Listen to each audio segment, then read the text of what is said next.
Hello friends, आज इस video में हम अस्तर वाले ब्लाउज की कटिंग करना सीखेंगे। इसके लिए हम आपको बताएंगे अस्तर वाले ब्लाउज की कटिंग का सबसे आसान तरीका। हम अस्तर और साड़ी के पीस को इस दोनों को एक साथ में 2 फोल्ड कर लेंगे। अस्तर और कपड़े की एक साथ कटिंग करने से हमारे ब्लाउज की कटिंग में फिनिशिंग अच्छे से आती है। लंबाई का निशान लगाने से पहले हम सिलाई के लिए मार्जिन रखेंगे। अस्तर वाले ब्लाउज में हम सिलाई के लिए 1 इंच मार्जिन रखते हैं। इस तरह से हम ये मार्जिन का निशान कंप्लीट कर लेंगे। उसके बाद हम लंबाई का निशान लगाएंगे। हमारे ब्लाउज की लंबाई थी 14.5 इंच।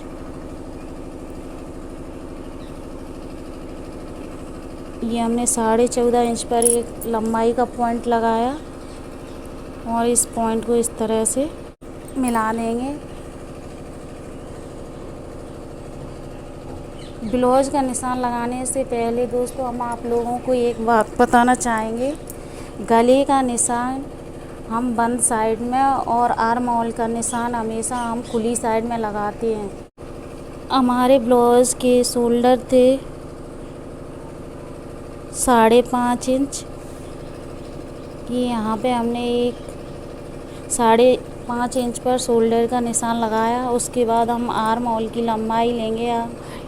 आर्म होल की लंबाई है 6 इंच। ये हमने एक 6 इंच पर पॉइंट लगाया और इस निशान को इस तरह से मिला देंगे। आर्म होल का निशान लगाने के बाद हम ब्लाउज़ के गले का निशान लगाएंगे।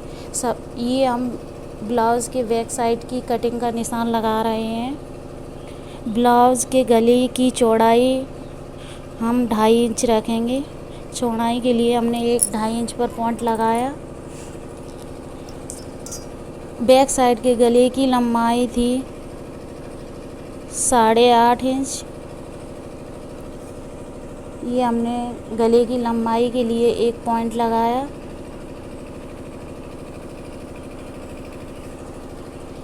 और अब ये लंबाई वाले पॉइंट को इस तरह से मिला देंगे। ये गले के निशान के लिए एक बॉक्स बन गया। बैक साइड में आर्म होल की गोलाई देने के लिए हम 1.5 इंच पर एक पॉइंट लगाएंगे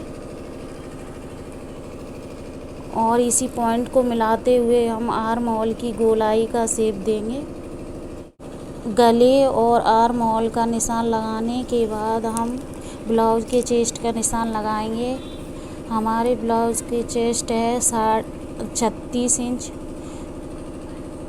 36 इंच का हम 1/4 भाग लेंगे तो 36 का 1/4 भाग होगा 9 इंच। ये हमने 9 इंच पर चेस्ट का निशान लगाया। उसके बाद हम लेंगे कमर की लंबाई। ये हमारे कमर की लंबाई है 32 इंच। कमर की लंबाई के लिए हम 8 इंच पर एक पॉइंट लगाएंगे और 1 इंच बैक साइड में टक्स लगाने के लिए एक्स्ट्रा रखेंगे तो हमारी ये कमर की लंबाई का निशान 9 इंच पर आएगा। इस तरह से कमर और चेस्ट के निशान को एक दूसरे से मिला देंगे। उसके बाद हम ब्लाउज की सिलाई के लिए मार्जिन का निशान लगाएंगे। इसमें हमने 1.5 इंच का मार्जिन रखा है। ये मार्जिन का निशान है। इस तरह से हम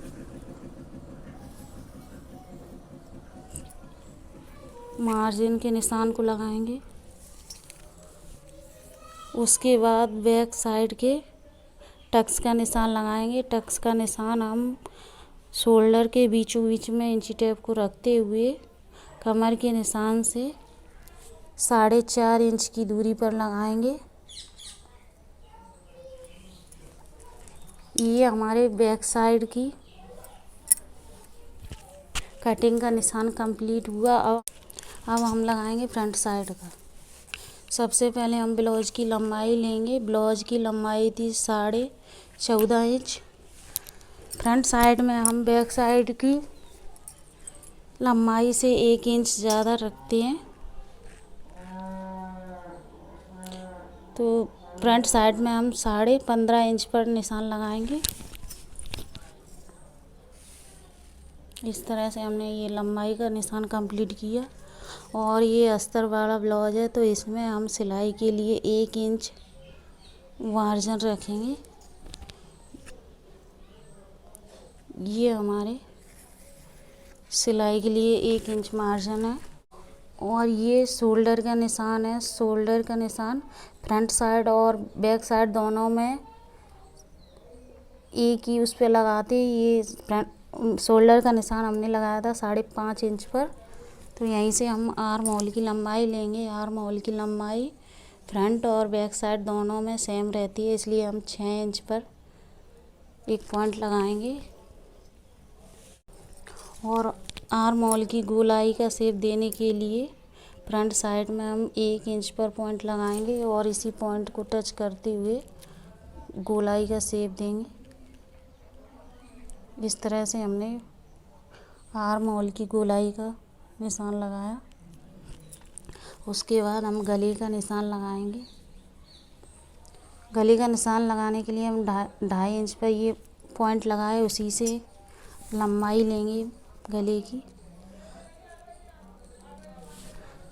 फ्रंट साइड में हमारे गले की लंबाई है 6.5 इंच।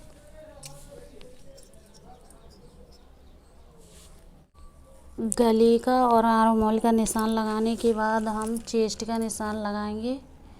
चेस्ट थे हमारे ब्लाउज के 36 इंच। 36 का 1/4 लेंगे तो 9 इंच पर पॉइंट लगाएंगे। उसके बाद हम लेंगे कमर की लंबाई। कमर की लंबाई थी 32 इंच, तो 32 का 1/4 हुआ 8 इंच। और टक्स लगाने के लिए हम 1 इंच एक्स्ट्रा रखते हैं, तो हम कमर की लंबाई का निशान लगाएंगे 9 इंच पर। टक्स लगने के बाद हमारे ब्लाउज की कमर की लंबाई 8 इंच रह जाएगी।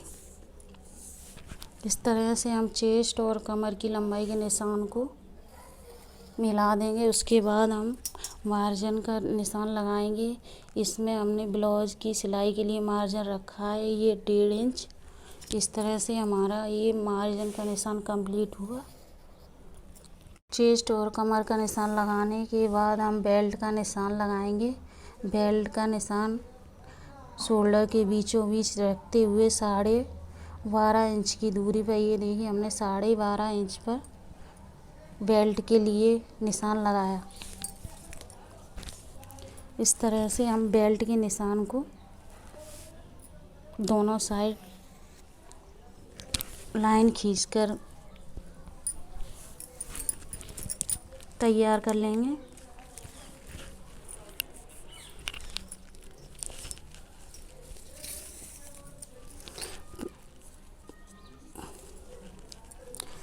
बेल्ट के निशान का गोलाई का शेप देने के लिए हम 1 इंच गले की साइड ऊपर की तरफ निशान लगाते हैं और आर्म होल की तरफ आधा इंच नीचे की तरफ निशान लगाएंगे।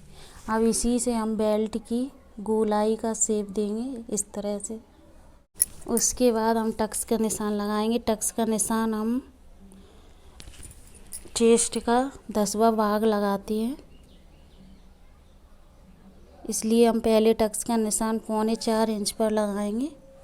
ये हमने पहले टक्स के निशान के लिए पॉइंट लिया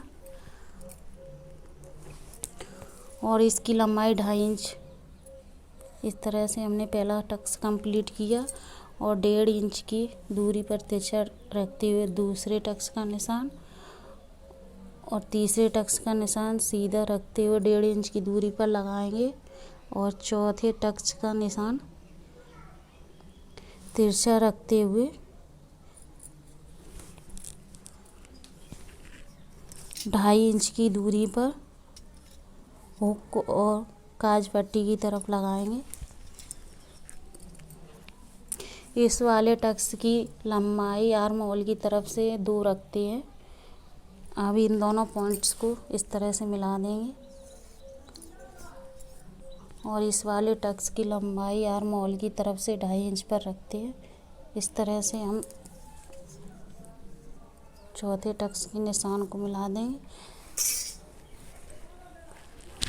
ये अस्तर वाले ब्लाउज के फ्रंट और बैक साइड की कटिंग का निशान कंप्लीट है। अब हम इसे कटिंग कर लेंगे।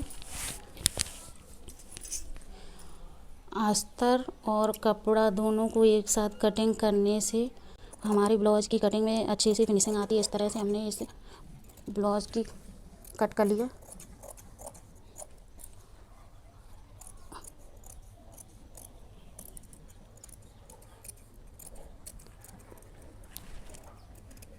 ये बैक साइड की कटिंग है। इस तरह से हमने अस्तर की बैक साइड और फ्रंट साइड दोनों की एक साथ कटिंग कर ली है। एक्स्ट्रा कपड़े को कटिंग करके हम अलग कर देंगे। ये हमने एक्स्ट्रा कपड़े को अलग कर लिया। उसके बाद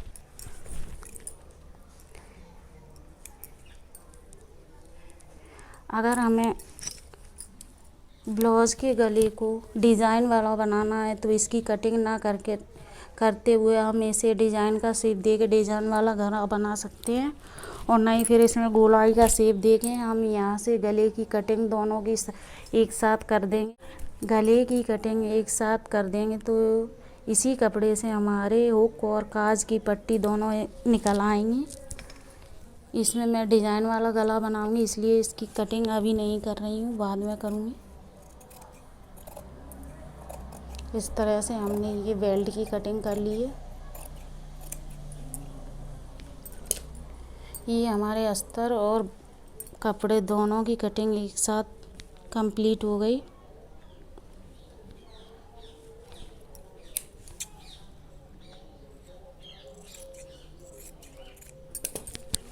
ये बेल्ट की कटिंग है।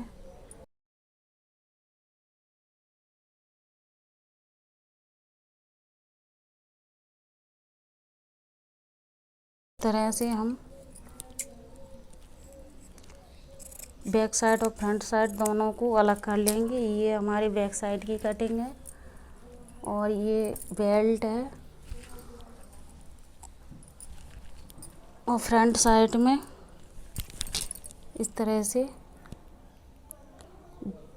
गोलाई का शेप देते हुए हम गले की कटिंग भी कंप्लीट कर लेंगे।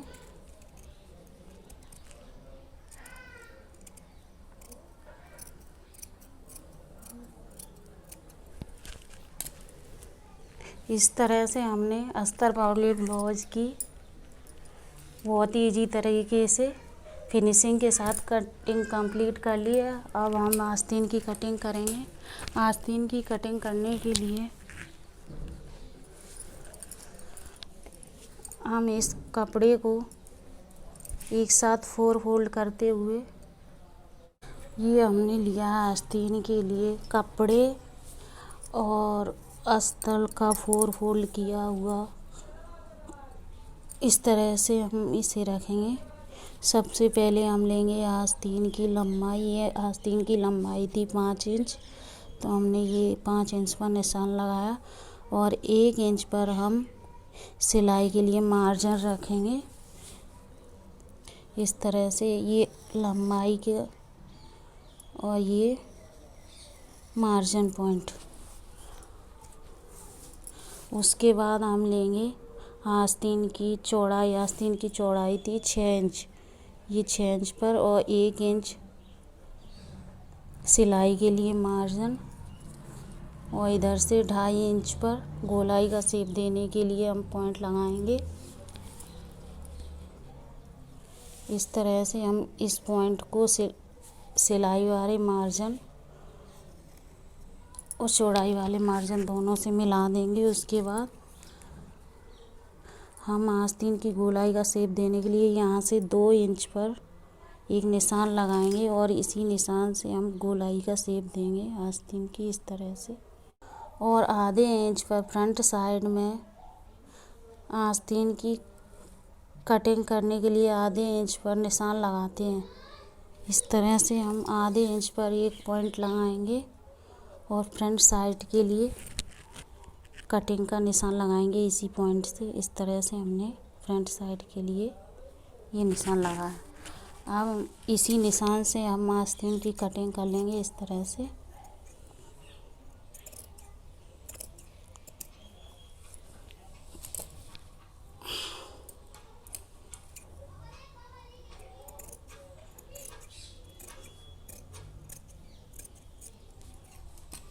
ये हमारे आस्तीन की कटिंग कंप्लीट है।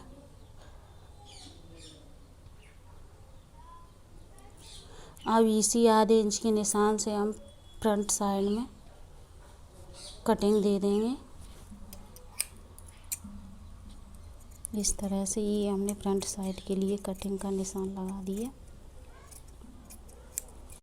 ये देखिए हमारे अस्तर वाले ब्लाउज की आस्तीन की कटिंग कपड़े और अस्तर दोनों की एक साथ फिनिशिंग के साथ कटिंग हो गई। और ये फ्रंट साइड की कटिंग है और ये हमारे बैक साइड की कटिंग।